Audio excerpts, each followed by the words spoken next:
வணக்கம்.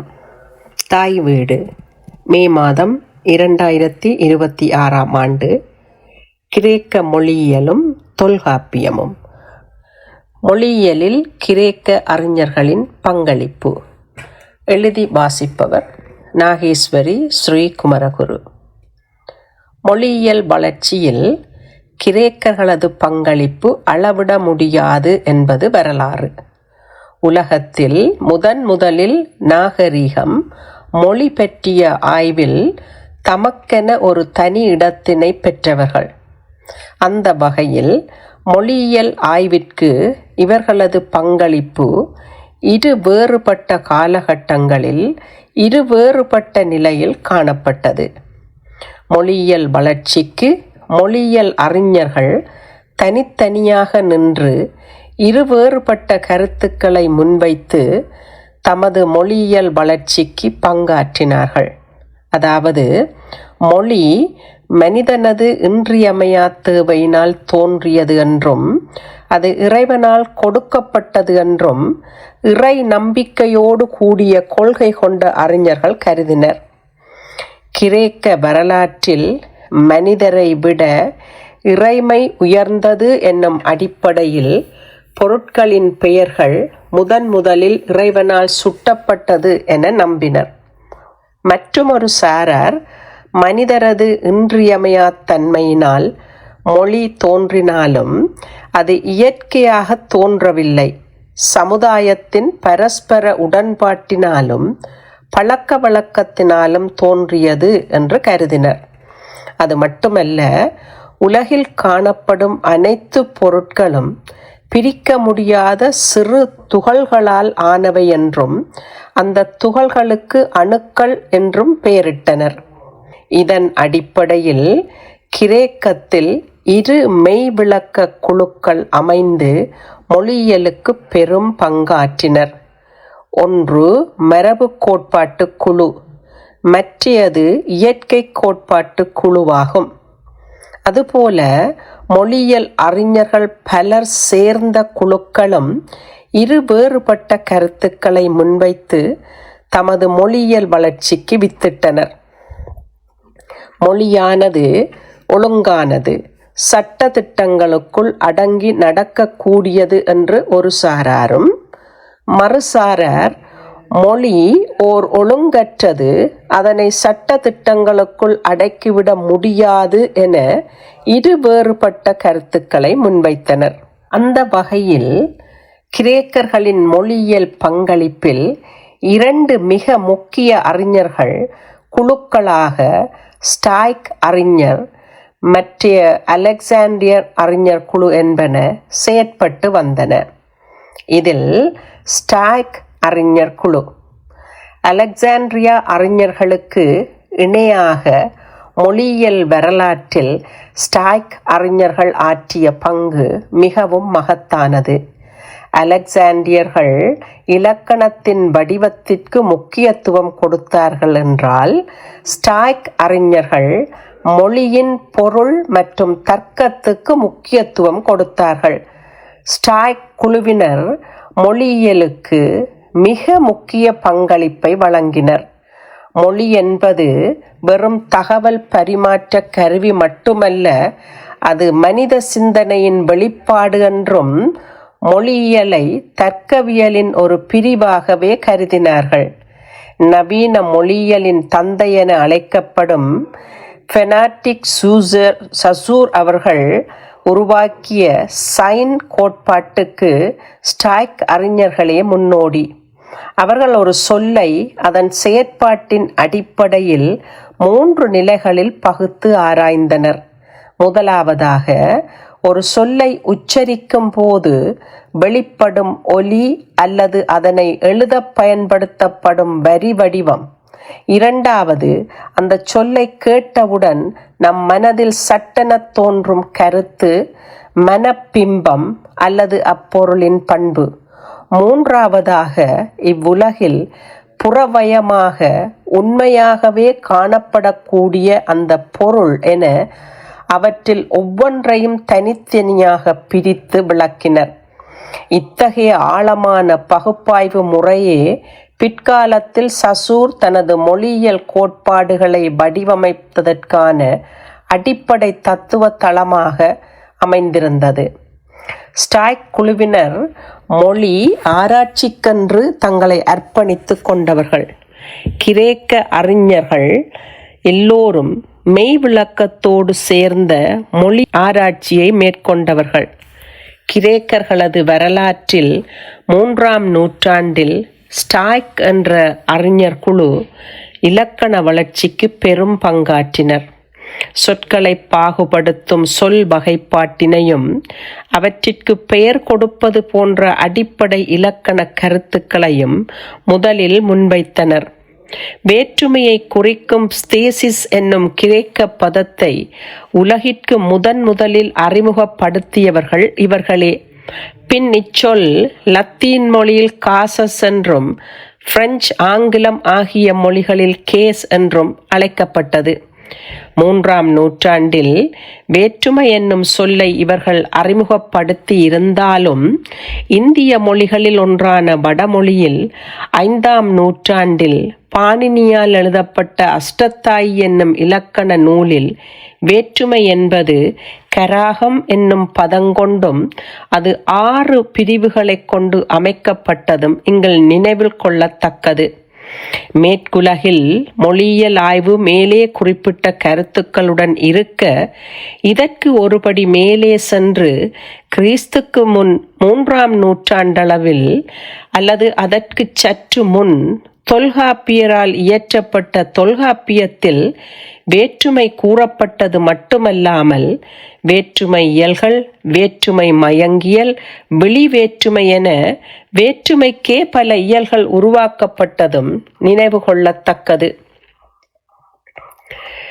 ஸ்டாய்க் குழுவினர் இடைச்சொல்லை இலக்கண உலகிற்கு அறிமுகப்படுத்தினர். வினை சொல்லில் செயல் முடிந்த நிலையினையும் முடியாமல் நிற்கின்ற நிலையினையும் இக்குழுவினர் ஆராய்ந்தனர். வினை சொற்களில் தன்வினை, பிறவினை, செயற்பாட்டு வினை என்பவற்றையும் தெளிவுபடுத்தியவர்கள் இவர்களாவர். அத்துடன் மொழியை விதிகளின் ஒழுங்கினாலும் மொழி சட்டங்களினாலும் அடக்கிவிட முடியாது என்றும் மொழியோர் ஒழுங்கற்ற தன்மை கொண்டது என்ற கோட்பாட்டினையே இந்த குழுவினர் கொண்டிருந்தனர் என்பது குறிப்பிடத்தக்கது. தமது மொழி, இலக்கணம் என்பவற்றின் வளர்ச்சிக்கு இவர்களது பங்களிப்பு அளப்பரியதாக காணப்பட்டது. ஸ்டாய்க் குழுவில் பல்வேறுபட்ட அறிஞர்கள் குழுவாக இருந்தாலும் மிக முக்கியமாக 3 அறிஞர்களை கூறலாம். சீனோ ஸ்டாய்க் தத்துவத்தின் நிறுவனர். கிறிஸ்பஸ் மொழியியல் மற்றும் தர்க்கவியல் அதிக பங்களிப்பு செய்தவர். கிராட்டஸ் அனோமலி கோட்பாட்டை பரப்பியவர். அலெக்சாண்டரின் அறிஞர் குழு. ஸ்டாக் என்ற குழுவை தொடர்ந்து அலெக்சாண்ட்ரியன் என்னும் கிரேக்க அறிஞர்கள் குழு பல்வேறு இலக்கண கூறுகளை வெளிக்கொணர்ந்தது. அலெக்சாண்ட்ரியன் அறிஞர் குழு மொழியியல் மற்றும் இலக்கண வளர்ச்சிக்கு ஆற்றிய பங்கு மிக மிக முக்கியமானது. கிறிஸ்துக்கு முன் 3ஆம் நூற்றாண்டு முதல் கிறிஸ்துக்கு பின் 1ஆம் நூற்றாண்டு வரையான காலகட்டத்தில் எகிப்தின் அலெக்சாண்ட்ரியா நகரில் இருந்த புகழ்பெற்ற நூலகத்தை மையமாக கொண்டு இந்த அறிஞர்கள் குழு மொழியியலுக்கு தமது பங்களிப்பை செய்வதற்கான இடமாக பயன்படுத்தினர். இவர்கள் மொழியியலுக்கு ஆற்றிய பங்களிப்பு இலக்கணத்தை ஒரு தனித்துறையாக மாற்றியது. இதற்கு முன் மொழி என்பது தத்துவத்தின் ஒரு பகுதியாகவே பார்க்கப்பட்டது. அலெக்சாண்ட்ரியா அறிஞர்கள் கொண்ட குழுவே முதலில் மொழியை தத்துவத்திலிருந்து பிரித்து அதற்குரிய விதிகளை முறைப்படுத்தி இலக்கணத்தை ஒரு தனி அறிவியல் துறையாக உருவாக்கியது. அலெக்சாண்ட்ரியா குழு அறிஞர்களில் ஒருவரான டயோனியஸ் திராக்ரஸ் என்பவர் நூல்களை எழுதினர். இதில் கிரேக்க மொழியின் சொற்களை 8 வகைகளாக பிரித்தார். பெயர், பெயர்ச்சொல், வினைச்சொல், வினையெச்சம், பேரெச்சம், சுட்டுப்பெயர், பிரதிப்பெயர், இடைச்சொல், வினை உரிச்சொல், இணைப்புச் சொல், சொற்களின் வகைப்பாடு என்பவற்றை உருவாக்கினர். இன்றும் நவீன ஆங்கிலம் உள்ளிட்ட பல ஐரோப்பிய மொழிகளின் இலக்கணத்திற்கு அடிப்படையாக உள்ளது. வாத பிரதிவாதங்களை முன்வைத்து மேலும் இலக்கணத் தெளிவை உருவாக்கினார்கள். அலெக்சாண்ட்ரியா அறிஞர்கள் வெறும் இலக்கண ஆசிரியர்கள் மட்டுமன்றி மிகச்சிறந்த நூலகர்களும் ஆவர். ஹேமரின் காவியங்கள் போன்ற பழங்கால கிரேக்க இலக்கியங்களை சிதையாமல் பாதுகாப்பதற்கான குறியீடுகளையும் திருத்த முறைகளையும் இவர்கள் உருவாக்கினார்கள். இந்த அறிஞர் குழு அரிஸ்டாட்டிஸ் ஹேமரின் நூல்களை ஆய்வு செய்தவர். டயோனியஸ் மேற்கத்தைய இலக்கணத்தின் தந்தை எனப்படுபவர். அப்பலோனியஸ் டிஸ்கோலஸ் தொடரியல் பற்றி விரிவாக எழுதியவர். இவர்கள் வினையடை, எச்சங்கள், மூவிடப்பெயர்கள், முன்னொட்டுக்கள் போன்ற இலக்கண கூறுகளை தெளிவுபடுத்தி தமது மொழியியல் வளர்ச்சிக்கு பெரும் பங்காற்றினர். வகைப்பாட்டு இலக்கணம் கிறிஸ்துக்கு முன் 3ஆம் நூற்றாண்டு முதல் கிறிஸ்துக்கு பின் 5ஆம் நூற்றாண்டு வரை அலெக்சாண்ட்ரியாவில் இயங்கிய அறிஞர்கள் கிரேக்க மொழியின் இலக்கண விதிகளை தொகுப்பதில் முக்கிய பங்கு ஆற்றினர். அலெக்சாண்ட்ரியா அறிஞர்கள் குழுவிற்கு முன்பே ஸ்டாக் அறிஞர் குழு சொற்களை பெயர்ச்சொற்கள், வினைச்சொற்கள், இணைப்புச் சொற்கள், சுட்டுப்பெயர்கள் என 4ஆக வகைப்படுத்தினர். இவர்கள் வினைச்சொற்களின் காலங்களை முறைமைப்படுத்தியமை மிகப்பெரிய சாதனையாக பார்க்கப்படுகிறது. காலங்களை 2 நிலைகளில் பார்த்தார்கள். ஒன்று முற்றுப்பெற்ற செயல், 2வது முற்றுப்பெறாத செயல். இதன் அடிப்படையில் நிகழ்காலம், கடந்த காலம், எதிர்காலம் என காலங்களை வகைப்படுத்தினர். அலெக்சாண்ட்ரா அறிஞர்கள் இலக்கண விதிகளின் காவலர்களாக இருந்தனர் என்றால், ஸ்டாக் அறிஞர்கள் மொழியின் உளவியலை ஆராய்ந்தார்கள் எனலாம். அலெக்சாண்ட்ரிய அறிஞர்கள் மொழி என்பது விதிகளுக்கு உட்பட்டது என்று வாதிட்ட போது, ஸ்டாக் அறிஞர்கள் அதற்கு மாறாக அனோமலி கோட்பாட்டை முன்வைத்தனர்.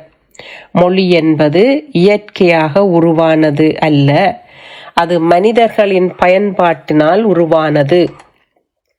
எனவே அதில் ஒழுங்கற்ற தன்மைகளும் குழப்பங்களும் இருப்பது இயல்பு என்று அவர்கள் கருதினர்.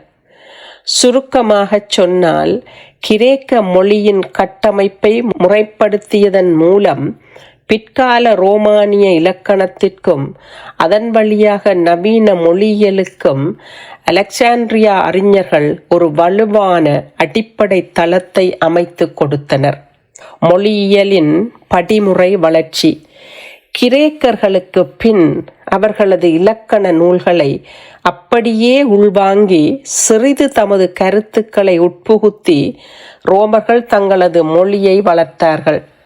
கிரேக்கர்களும் ரோமர்களும் மொழி ஆராய்ச்சியிலிருந்து ஓய்ந்த காலப்பகுதி கிறிஸ்துக்கு பின் 7ஆம் நூற்றாண்டு தொடக்கம் 14ஆம் நூற்றாண்டு வரையான காலப்பகுதியாகும்.